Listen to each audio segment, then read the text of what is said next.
says that, like, behold, I stand calling and knocking at the door. And if you hear my voice, do not harden your hearts. He says, Jonah hardened his heart. He received the call, but he hardened his heart. And receiving the call does not mean you're walking in the call. Like, a father can tell his child, go to the road and get me something. But until you have accepted it in your heart, you have not done anything. You can receive the call. He says many people standing here have calls on their lives, but you may not see it until you decide to, as Bishop said, forget about what you have, what is possible with what you have, and just commit yourself to what he has called you to. So he was just giving me visions of men of God in the Bible. He says he doesn't let the men of God in the Bible to succeed on their own, because it will make the world think that it's by their strength.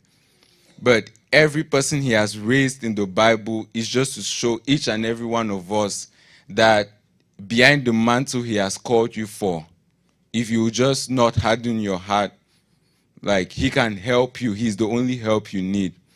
He says Joseph was useless. He was bound for nothing.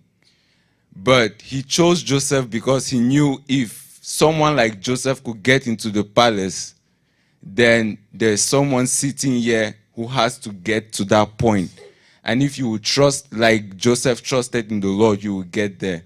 And even now, he keeps showing me visions, and I just want each person to just like focus on God and ask, like, who is that person in the Bible that God is giving you as a vision of a clear path, that this is the path to follow. It may not be the exact destination, but that is the path to follow.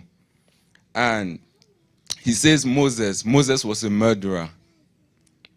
And why did he choose Moses instead of everyone else? Because according to human knowledge, Moses was bound for nothing. He was already even in the wilderness, the castaway.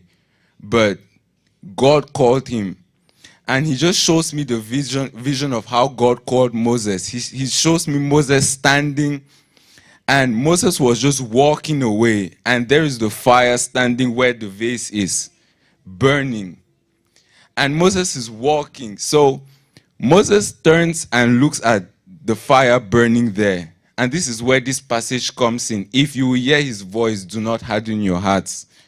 He says Moses turned and saw the fire. And many of us think it was this bright side of like, oh, the fire is burning. Everything just clicks instantly that that's God. Like, but if you read that passage, it says Moses was inquisitive.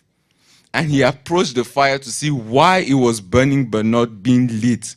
And he says as he walked towards it, that is when God called him and said, Moses, I am the one. Come by and take off your shoes. This is holy ground.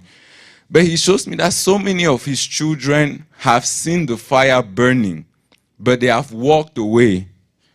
Whether it was because they had clear paths that they had set for themselves, that's just a distraction, like, I'm going to be a doctor, I'm going to be this, like, I've been called into ministry to do this. He says many of them have seen the fire burning, but they have not yet approached it. They are unwilling to separate themselves from the path they are taking and take a different path towards the burning bush.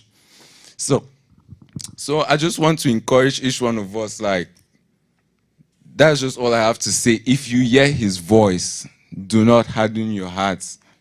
And don't take it as like just one more message, because I don't think we have ever stayed here after church just because of the presence of God. So I think he's really doing something new today.